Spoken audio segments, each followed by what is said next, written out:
വലിയ പ്രോഗ്രസ് ഉണ്ടായി, വളരെയധികം പുരോഗതി ഉണ്ടായി. അവർക്ക് മാർക്ക് നേടുമ്പോൾ മാത്രമല്ല കുട്ടികളെ സ്മാർട്ടാകുന്നത്. അതുപോലെ ചെറിയ കുട്ടികളൊക്കെ വലിയ കാര്യങ്ങൾ പറയുന്നത് കേൾക്കാൻ വരും. അവ വീട്ടിലെ ആളുകളൊക്കെ പറയും, അവനൊരു കാര്യവർത്താനം പറയുന്ന ആളാണ്, വളരെ സിമ്പിളായിട്ട് പറയുന്നൊരു വേർഡാണ്, അവനൊരു കാര്യവർത്താനം പറയുന്ന ആളാണ്, അല്ലെങ്കിൽ മോളൊരു ഭയങ്കര കാര്യവർത്താനത്തിന്റെ ആളാണെന്ന് പറയും. എപ്പോഴാണ് ഒരു കുട്ടിയെ കുറിച്ച് സ്മാർട്ടാണ്, നല്ല കാര്യവർത്താനം പറയുന്ന ആളാണെന്നൊക്കെ എപ്പോഴാണ് പറയാം?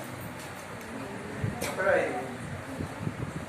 എല്ലാവരും ചെയ്യുന്ന പോലെ ചെയ്താൽ ആരെങ്കിലും പറയാം സ്മാർട്ടാണെന്ന്? ഇപ്പൊ എല്ലാവരും വന്നിരുന്ന് ഒരു പുസ്തകം പിടിച്ച് ഇങ്ങനെ കയറ്റി ഇവിടെ വന്നിരുന്നു, നമ്മളാരെങ്കിലും സ്മാർട്ടാന്ന് പറയുള്ളൂ.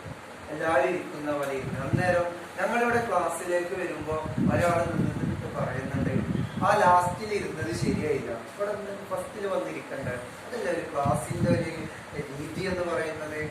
അങ്ങനെയൊക്കെ ഒരാളിങ്ങനെ സംസാരിക്കുന്നുണ്ടെങ്കിൽ പുറത്തു നിന്ന് നിൽക്കുന്ന സാറ് സ്വാഭാവികമായിട്ട് പറയും ഭയങ്കര സ്മാർട്ടാണ്, അവനക്കറിയാം ക്ലാസ് എങ്ങനെ കൈകാര്യം ചെയ്യണം, അവനക്കറിയാം ക്ലാസ്സിൽ എങ്ങനെ ഇരിക്കണം എന്ന് അവനക്കറിയാം.